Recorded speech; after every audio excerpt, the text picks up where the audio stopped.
नहीं जनाब, आज हम बनाने जा रहे हैं क्रिस्पी मूंग के दाल के पकौड़े।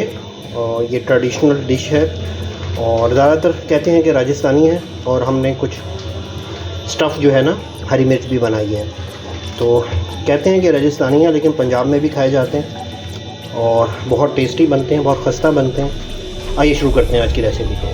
चलिए जनाब, आज हम बनाने जा रहे हैं मूंगी के पकौड़े, मूंगी की दाल के पकौड़े। और मैंने ये दाल जो है तकरीबन 1 घंटा भिगो ली है। अब मैं इसको खुश करूँगा और ग्राइंडर के अंदर इसको शेक करके ददरा पीस लूँगा। ये खड़े मसाले जो हैं इसमें डालूँगा। इसमें मैंने थोड़ा सा सौंफ डाली है, जीरा डाला है और थोड़ी सी मैं इसके अंदर सौंफ ऐड कर रहा हूँ।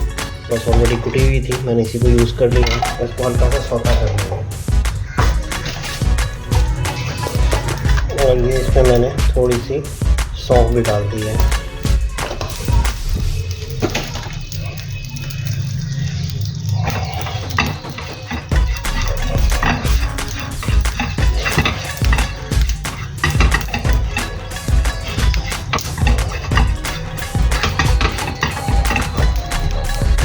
ये मैंने इसको फेंटना शुरू किया है और इसको फेंटते हैं अंटिल इसका रंग चेंज हो जाए। अब इसके अंदर हमने जो खड़े मसाले बनाए थे वो इसके अंदर मैं शामिल कर दूँगा।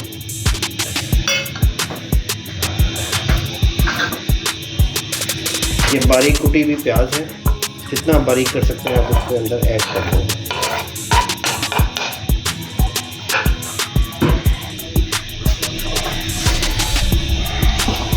ये आलू का मैंने वो बनाया था और अब इसको कद्दूकस करने के बाद मैंने इसमें से इसको पानी में भिगो दिया था ताकि इसमें से जो स्ट्रैश है वो निकल जाए, स्ट्रैच जो है वो निकल जाए।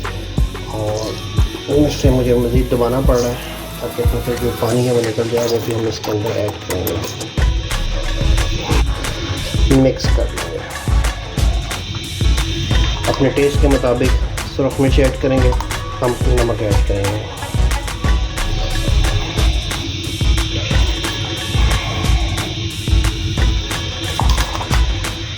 और अभी हम इसको मज़ीद फेंटेंगे। पिज़्ज़ा नमक 1 चम्मच काफ़ी है। पिज़्ज़ा वो जो उसके अंदर है,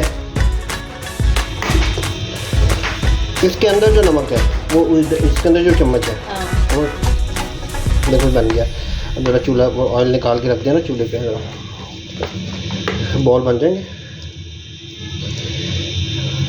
हैं।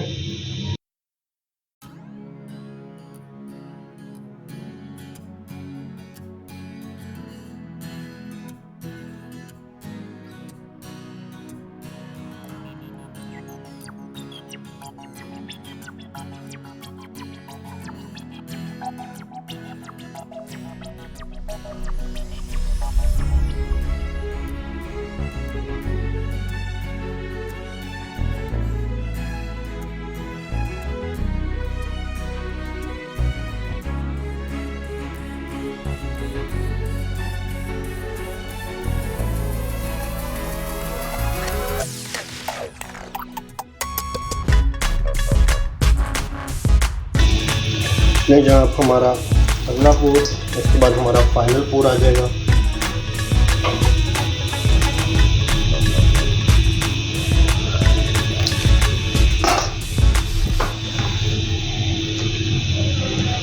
ये जनाब हमारा फाइनल पूर